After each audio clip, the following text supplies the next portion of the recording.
इंसान ज़हीन इंसान सोचे कि अगर डीसी उत्थे पत्थर दा ढेर लांदा है, वो पत्थर खिलारना चाहता है, कौन है जिहड़ा उन्हें रोकता है?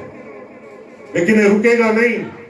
मैं अपने सारे बुजुर्गों सज्जनों दे विच गल कर रहा, अगर ये रुकेगा मैं पंजाब असैम्बली दे बाहर जावांगा। ये इन्हां नूं बनाना पड़ेगा। अपनी जात लई टाइम आया, वक्त तो पहला ही इलेक्शन दिल्ली दे बार्डर ते वे ते जलसे रौले पाने मेरे भराओ याद आ गया। जो सारे डुबे आ, किसी नूं याद नहीं आया। असी ये शऊर देना, बदलना है तो दिन बदलो, बदलते हो तो क्यों, बदलना है तो निजाम बदलो, सोच बदलो, बदलना पड़ेगा।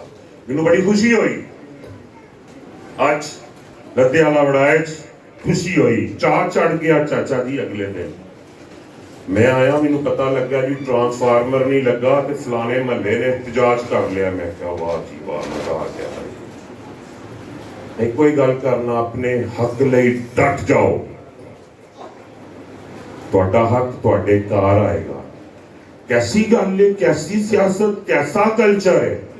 डिमांड नोटिस माड़ा बंदा बनवाए, मीटर किसी MP दे घरों लवे, MNA दे घरों लवे, गैस का डिमांड नोटिस गरीब आदमी जमा कराए, पाइपलाइन किसी मिनिस्टर दे घरों MNA दे घरों लवे।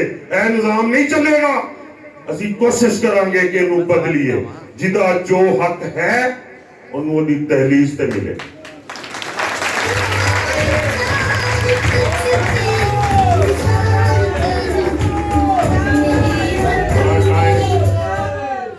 बड़ा टाइम लिया, बड़ी मोहब्बत का शुक्रिया। तुहाडी मोहब्बत मेरे नाल रवे, तुसी मेरा टब्बर हो। इंशाअल्लाह अगर तुहाडी मोहब्बत मेरे नाल रवेगी, मैं मजबूत होवांगा। अल्लाह के फजलो करम दे नाल असी ये मामलात नूं बेहतर तरीके नाल लैके चलांगे। दूसरी एक आम गल पाई जा रही है, इलेक्शन पता नहीं किदों में, शेड्यूल तय नहीं, वार्ड बंदियां तय नहीं, कोई सिस्टम नहीं। कट च एक गल करना, फैसल मुराद ने पिछली बारी भी आजाद इलेक्शन लड़न का फैसला कलियां ने ही किया। अपने सारे लगदियां नूं इकट्ठियां कीता, उन्हां नूं दस्सिया गया सियासी हालात ने मैनू की करना चाहिए। मजा आ गया मैनू चाचा जी, इलेक्शन ते मैं बड़ी बात से जितया। मेरे लगदियां क्या फैसल मुराद, असी आजाद इलेक्शन लड़ांगे। मेरा वीर बैठा है अमजद मुगल, रात के 2 बजे फोन किया, किथे में भाई? मैं क्या डेरे भाई, मैं आना पिया। आगे कोई गल आखी भाई असी आजाद इलेक्शन लड़ांगे। मेरे सारे वीरां प्यारियां मोहब्बत अज भी ये फैसला नेक्स्ट इलेक्शन का भी फैसल मुराद नहीं करेगा, ना लुक के फैसले करन दा फैसल मुराद आती है। असी अपने तरीके के मुताबिक अपनी फैमिली एक एक करके बुलावांगे, असी मुशावरत करांगे।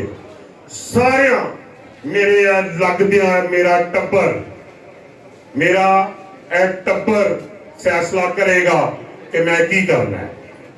जो मेरा टब्बर मैनू हुक्म कर देगा, फैसल मुराद तू आजाद लड़ जा, फैसल मुराद आजाद लड़ जाएगा। मेरा टब्बर मैनू बह के आंदा है कि फैसल मुराद सानू सियासी इताअत करना चाहिए, फैसल मुराद सियासी इताअत करेगा। अपना फैसला नहीं, जो मेरा टब्बर मैनू हुक्म करेगा, अल्लाह के फजलो करम दे नाल लुक के या कलिया फैसला कदी नहीं किया। मेरे सारा टब्बर जानदा है, मैं ते एक गली दे इंच टेपा नाल ओनू नापना है। मैं अपने 10 बुजुर्गों नूं 10 यारां नाल मशवरा करांगा कि इहदा भाजी चाचा जी मैनू दस्सिओ, मैनू इहदा की करना चाहिए। यह किवें मुमकिन है कि फैसल मुराद अपना तुहाडा पुत्र, तुहाडा वीर, तुहाडा यार अपना सियासी फैसला करे? आपी मुमतानी नहीं,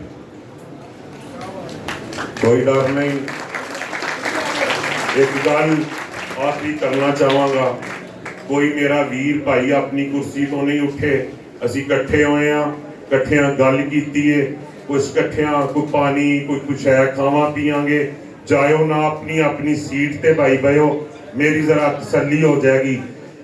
एक गल आखिरी करना, मेरी गल जरा ध्यान ना सुनियो मेरे वीरो, रिज़्क ते मौत अल्लाह ताला की जात तो स्वाद कोई नहीं दे सकता।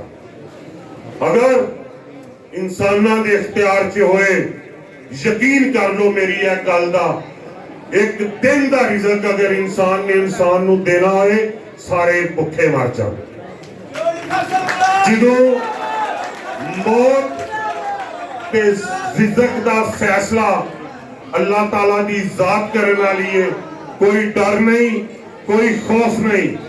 वो होंगे जो गर्दिशे दौरान से डर गए, वो और होंगे जो गर्दिशे दौरान से डर गए। हम वो हैं जो रक्स करते हैं जिंदगी के साथ। तुहाडी मोहब्बत दा, तुहाडे प्यार दा, मेरे सारे टब्बर दा, मेरे आखन दे इकट्ठे होने दा बहुत शुक्रिया। प्लीज अपनी अपनी कुर्सी दे बैठो प्लीज ब्रदर, कोई हिले नहीं। इंशाल्लाह अच्छा जरा यह भी मेरी तसल्ली हो जाएगी कि मेरे वीर आए तो मैं उन्होंने कोई खिदमत कर सकिया।